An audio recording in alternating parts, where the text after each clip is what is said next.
जो नवरात्रि में साधना करेगा, उपासना करेगा, उसके भीतर 10वें दिन राम अपने आप जाग जाएंगे। क्यों? जब हिमवान के घर पर अंबा प्रकट हो सकती हैं, तो तुम भी 9 दिन अपने मन को पवित्र करो। पहला दिन किसका है? प्रथमम शैलपुत्री चा, मां शैलपुत्री का पहला दिन है। अब पहले दिन शैलपुत्री माता की जो साधना करता है, वो जो कामना करता है उससे प्राप्त होती है। दूसरे दिन किसकी पूजा? दूसरे दिन मां ब्रह्मचारिणी की पूजा। ब्रह्मचारिणी की पूजा करने वाले साधक को शांति मिलती है। तीसरे दिन किसकी पूजा होती है? आज तीसरा दिन था। आज के दिन मां चंद्र घंटा की पूजा होती है। जो भी चंद्र घंटा की पूजा करता है, मां के मस्तक पर चंद्रमा है। चंद्रमा मन का देवता है, मन की स्थिरता होती है। चौथे दिन किसकी पूजा होती है? चौथे दिन होती है कूष्मांडा माता की पूजा। कूष्मांडा माता की पूजा करने से क्या होता? जो भी साधक मां कूष्मांडा की पूजा करता है, भैया उसकी आयु बढ़ जाती है, आयु में वृद्धि होती है, दीर्घायु, बड़ा दीर्घायु होता। पंचम दिवस किसकी पूजा? पंचम दिवस होती मां स्कंद माता की पूजा। स्कंद माता की पूजा करने से क्या होता? स्कंद माता की पूजा करने से मोक्ष की प्राप्ति होती है। मोक्ष का मतलब मर नहीं जाएगा आदमी। एक आदमी से हमने कहा, कहो भैया मोक्ष पाने का उपाय करो। बोले महाराज अभी हमें विवाह भी करना, बहुत जिंदा रहना है। अरे हमने कहा ठटरी के बरे, मोक्ष का मतलब मरना नहीं है। सुखम चा दुखम चा भवा भवऊ चा लाभा लाभौ जया जयौ। मोक्ष का मतलब है सुख में और दुख में जो सम रहे। सुख में जिसे प्रसन्नता ना हो, दुख में जिसको कष्ट ना हो। सुख आवे तो भगवान को धन्यवाद देकर के कहें प्रभु आपको समर्पित, और दुख आवे तो मन में सोचे ये हमारे पाप कम हो रहे हैं। ऐसी जिंदगी को ही मोक्ष कहा जाता है। तो पंचम दिवस जो भी स्कंद माता की पूजा करता वो मोक्ष पाता। छठवें दिन किसकी पूजा होती? छठवें दिन होती मां कात्यायनी की पूजा। किसकी पूजा? मां कात्यायनी की पूजा।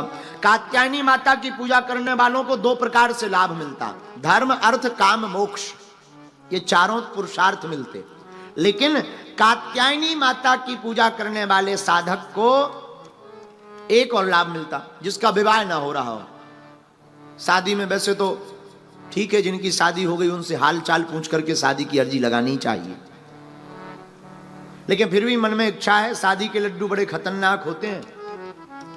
जिन्होंने खा ले वो भी पछता रहे, जिन्होंने नहीं खाए वो भी पछता रहे, रो दोनों रहे हैं। लेकिन फिर भी मन में श्रद्धा है, मंगल काज में बड़ी रुकावट है। तो जो भी छठवें दिन माता कात्यायनी की साधक पूजा करता है, उसके रुके हुए मंगल काज की माता कात्यायनी पूर्ति कर देती हैं। अच्छा, 7वां दिन किसका है? 7वें दिन मां कालरात्रि की पूजा होती है। कालरात्रि की पूजा करने से क्या होता? जो भी साधक मां कालरात्रि की पूजा करता, उसके घर पर कैसी भी बाधा हो, भूत प्रीत की बाधा हो, कुछ भी घर में नहीं टिक पाती है। ये कालरात्रि माता की पूजा करने का लाभ है। अच्छा, 8वें दिन किसकी पूजा होती है? अष्टम दिवस महागौरी की पूजा होती है। महागौरी की पूजा करने से क्या होते? 2 लाभ। एक तो धन का लाभ होता, दूसरा रूप का लाभ होता। आकर्षण जिसे प्राप्त करना हो वो महागौरी की पूजा करें। और 9वें दिवस किसकी पूजा होती? 9वें दिन माता सिद्धदात्री की पूजा होती। सिद्धदात्री की पूजा करने वाले साधक को क्या मिलता? सिद्धदात्री की पूजा करने वाले साधक को रिद्धियां और सिद्धियां प्राप्त हो जाती हैं। इस प्रकार जो 9 दिन अलग अलग देवी की उपासना करता है, उसे अलग अलग फल प्राप्त होते हैं। और हम तो एक ही बात कहेंगे, मां से कुछ मत मांगो, मां से तो केवल मां को मांगो। अगर माता रानी तुम्हारी हो जाएंगी तो क्या तुम्हें कुछ मांगने की जरूरत पड़ेगी? बोलो, जवाब दो। बैंक अपने बाप का हो जाए, फिर एटीएम का क्या करना? भाई बैंक अपने बाप का हो जाए, एटीएम का क्या करना? बना रहे एटीएम, जब बैंक ही अपने बाप का है। बोलो सीताराम, जोर से बोलो। लेकिन हम लोग इतने खतरनाक लोग हैं, हम लोग पूजा तो करते और आरती गाते, नहीं चाहिए धन और दौलत, ना चांदी ना सोना, माँ हम तो मांगे तेरे मन में एक छोटा सा कोना। और बाद में जैसे ही निकलने लगते तो प्रणाम करते हुए कहते, हे माता रानी मकान और बन जावे। महाराज जी एक आरती है, सब लोग गाते हैं, बड़े भाव से गाते, भगवान के मंदिर में जाकर के गाते हैं।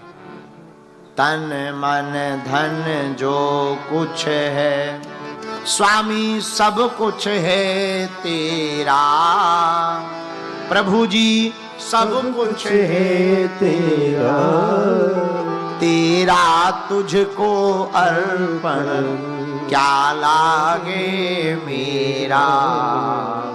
ओम जय। लेकिन जैसे ही घर मंदिर से बाहर निकलते पे कहते, गाड़ी कहाँ गई है मेरी, चप्पल हिरा गई है मेरी। बताओ, मंदिर में कह रहे थे स्वामी सब कुछ है क्या लागे। बताओ, मंदिर में कह रहे थे सब कुछ तेरा, पे बाहर निकलते ही 1.5 मिनट में बदल जाते, गाड़ी कहाँ गई मेरी। है हद हो गई। और पहले के जमाने में ये आरती जिन्होंने लिखी होगी बड़ी सोच समझ कर लिखी होगी। अब आज के जमाने में तो एक संत जी हमें आरती सुना रहे थे, लोग गाते हैं तन मन धन जो कुछ है स्वामी सब कुछ है तेरा।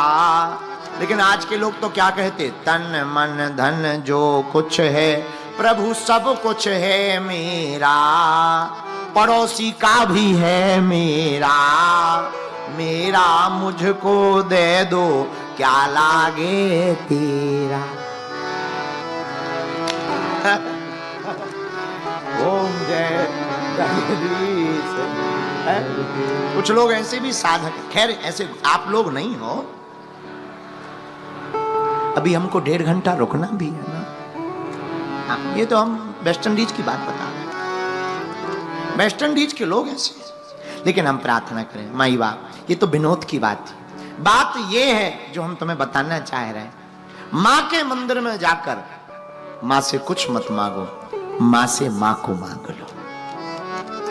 माता रानी के पास जाकर माँ को ही मांग लो। और हमने आज की कथा में एक नई बात सीखी, माँ प्रकट कब होगी?